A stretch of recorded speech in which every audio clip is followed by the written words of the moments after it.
Welcome to Faith in 5, a weekly video devotional designed to discuss practical spiritual concepts in 5 minutes or less. I'm your host, Mark Vandella. So now that it's fall, many of us are looking forward to cool fall evenings where we can sit in our hot tubs. And I love hot tubs of water. I love sitting in them. My friends, most of them have hot tubs, and when I sit in there with them, usually everybody's ready to get out long before me because I just love them.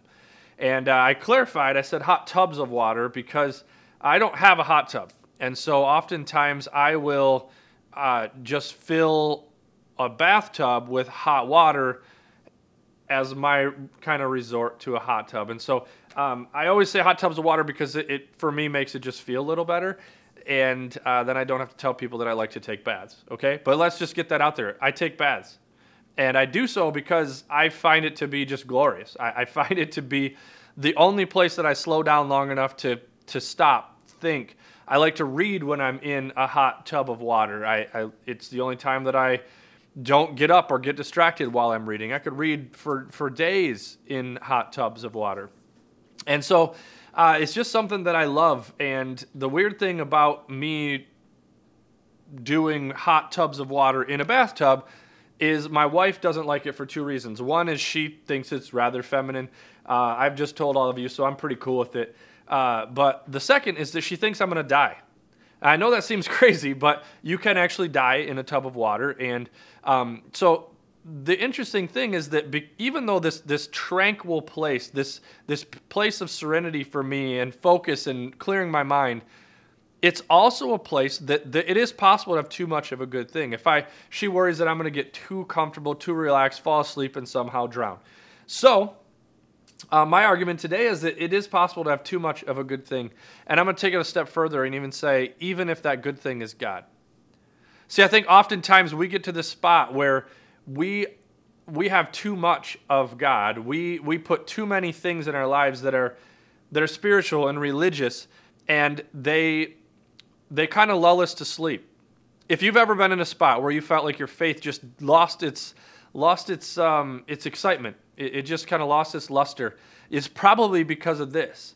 You continue to go to worship events and church and small groups and prayer groups, and you read your Bible and you pray and you do that over and over and over and over. After a while, you've got too much of a good thing. See, Andy Stanley says in Deep and Wide, he says, leaders get filled up so that they can pour out. And I would argue that all Christians, we are wired and we are asked to get filled up, to get God so that we can give God. See, I like to call it religious gluttony, where we kind of treat God like there's not enough of him to go around. We have this scarcity mentality with God where we want to be in these little closed circles of really good, solid Christian people, and we want to just continue to have Christian stuff and Christian calendars and Christian books and all this stuff that fills us up. But we get to a spot where we are literally drowning on God because all we're doing is taking in and we're not putting anything back out. It's honestly like pulling up to a buffet after Thanksgiving dinner.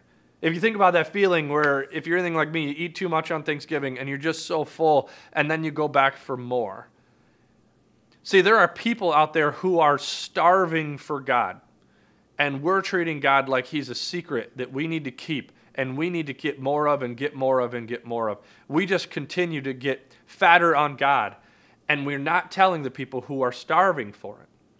See, Romans 10:14 says this. It says, how can people call for help if they don't know who to trust?